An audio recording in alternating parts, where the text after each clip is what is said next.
Hello दोस्तों, स्वागत है आप सभी का हमारी एक और रोमांचक कहानी में। उम्मीद करती हूँ आपको ये कहानी बेहद पसंद आएगी। मेरा नाम पूजा है और मेरी अभी उम्र 22 साल है।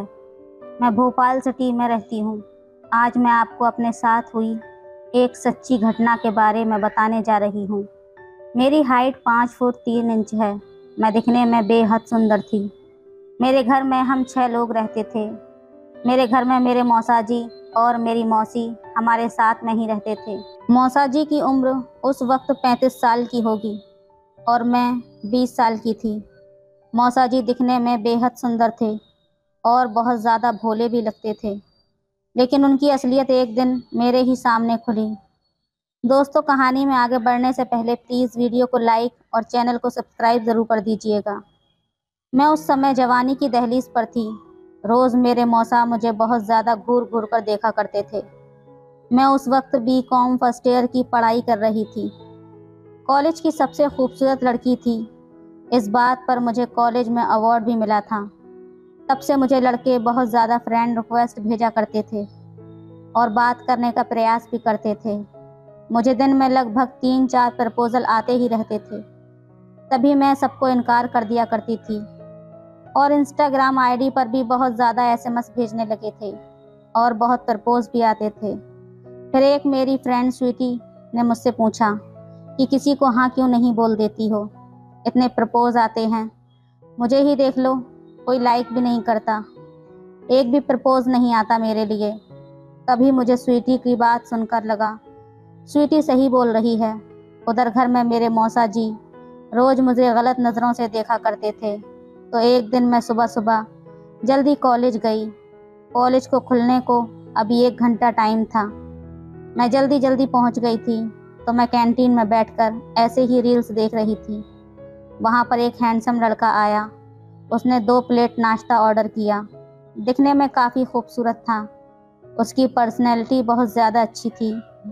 कोई भी लड़की उसको एक बार देखने के बाद उसके प्यार में पड़ने वाली थी। मैं थोड़ा सोच में पड़ गई। वो अकेला है पर उसने 2 प्लेट नाश्ता ऑर्डर किया था। मुझे लगा शायद कोई आ रहा होगा, पर ऐसा बिल्कुल भी नहीं था। जैसे ही उसका ऑर्डर आया वो मुझे देखकर हंस दिया और मुझे नाश्ता करने को बुलाया। मैंने भी सोचा यही सही टाइम है उसके साथ बात करने का, तो मैं उसके टेबल पर चली गई। उसने मेरा नाम पूछा, उसके बाद कौन सी क्लास में हो ये भी पूछा। मैंने उसे सब कुछ बताया। फिर मैंने भी पूछा तुम्हारा नाम क्या है। उसने बताया उसका नाम राहुल था। फिर उसने मुझे नाश्ता करने को बोला। हम दोनों ने बातें करते हुए नाश्ता किया।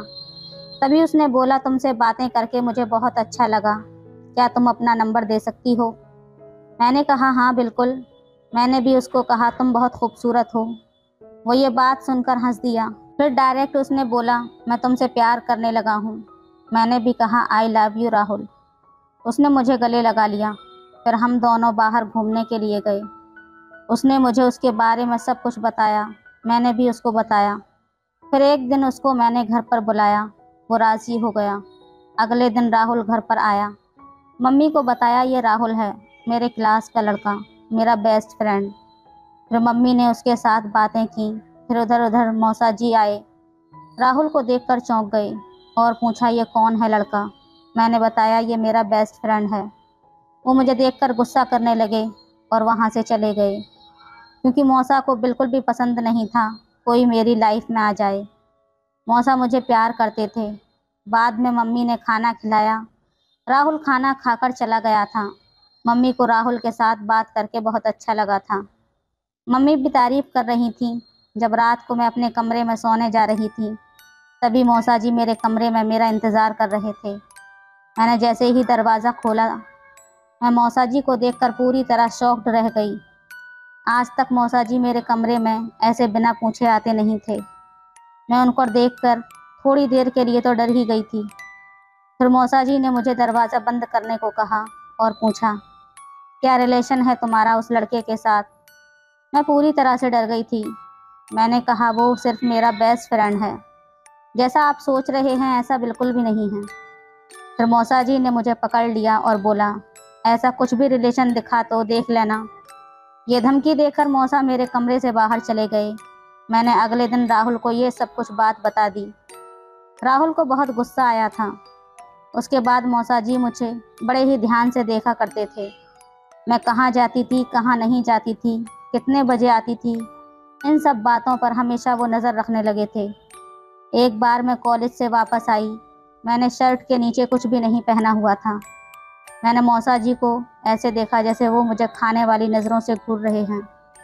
मुझे क्या हुआ, उनको देखकर अचानक सी घबराहट हो गई और उन्हीं के सामने मैं उचक उचक कर चलने लगी। अपने कमरे में गई तो मेरे मौसा जी को ऐसा लगा कि इसने कोई गड़बड़ की है। जैसे मैं अपने कमरे में गई, उससे 5-10 मिनट के बाद मौसा जी मेरे कमरे में आए और फिर मुझसे पूछने लगे। फिर मैंने देखा कि मौसा जी आज बहुत गुस्से में थे। मैंने उनसे पूछा कि मौसा जी ऐसा क्या हो गया है। शायद मैं समझ गई थी कि मौसा जी मेरे दीवाने हो चुके थे, इसलिए मुझ पर थोड़ी थोड़ी बात पर शक कर रहे थे। फिर मेरा मौसा जी के सामने इस तरह का सिलसिला शुरू हो गया। मुझे जब भी मौका मिलता मैं मौसा जी के सामने कुछ न कुछ नाटक करने लगती। उनको ऐसा लगने लगा कि इसने शायद कुछ गड़बड़ की है। मौसा जी के साथ ऐसे ही मेरा मजाक का सिलसिला चलता रहा, लेकिन बेचारे कुछ कर नहीं पाते थे। फिर एक दिन मैंने डिसाइड किया कि इसे दूसरे लेवल तक पहुंचाने की स्टेज आ गई है। एक दिन मौसा जी और मैं टीवी रूम में अकेले ही थे और मैं सोफे पर लेटी हुई थी और मैंने रज़ाई ओढ़ रखी थी। मौसा जी भी उसी सोफे पर मेरे पैरों के पास बैठे टीवी देख रहे थे। फिर मैंने सोचा यही सही मौका है। मौसा जी को पूरा ध्यान टीवी पर था। तभी मैं बेड से निकल गई और अपनी जगह पर तकिया रख दिया। फिर मैंने मौसा जी से कहा कि मौसा जी क्या देख रहे हो। मौसा जी ने कहा मैं टीवी देख रहा हूँ। देख नहीं रहा तुम्हें? मैंने कहा टीवी देख रहे हो, मैं साइड में लेटी हूँ, मुझे क्यों नहीं घूर रहे हो जैसे कि तुम मुझे रोज़ घूरा करते हो। ये बात सुनकर मौसा जी ने टीवी बंद किया और अचानक ही सोफे पर कूद पड़े। उनको लगा यहाँ तो कोई भी नहीं है। फिर मैंने लाइट जलाई और सब मम्मी को दिखा दिया।